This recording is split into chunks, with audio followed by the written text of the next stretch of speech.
Assalamu alaikum dear ones, hope you are doing well. Our today's topic is formation of quadratic equation. We know if a quadratic equation is given, we can find its roots using factorization method or completing square method or by using quadratic formula.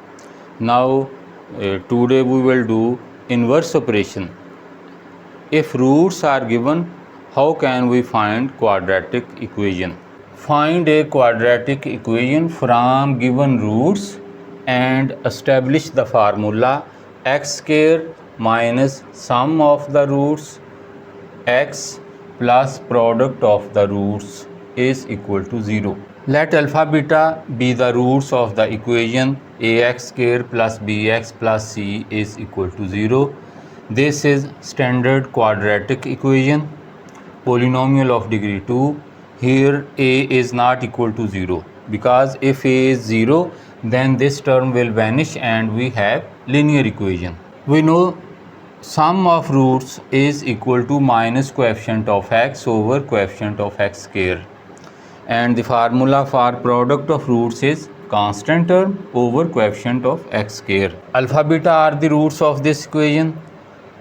Then sum alpha plus beta is equal to minus b. Coefficient of x is b and coefficient of x square a.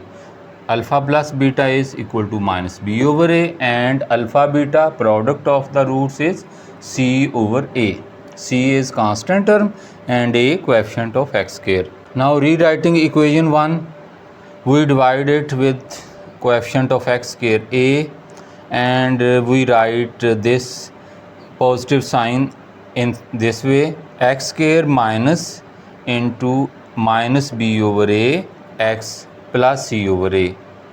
We know minus minus plus. Now minus b over a, this is alpha plus beta, and c over a, this is alpha beta, product of roots. Alpha plus beta is the sum of roots and alpha beta is the product of roots. We write inwards x square minus sum of the roots into x plus product of the roots. If we denote sum of roots with capital S and product of roots with P, we can write formula in this form: x square minus s x plus p is equal to 0. Suppose roots of a quadratic equation are 4 and 3. Now we find sum of roots 4 plus 3 7, product of roots 4 into 3 12.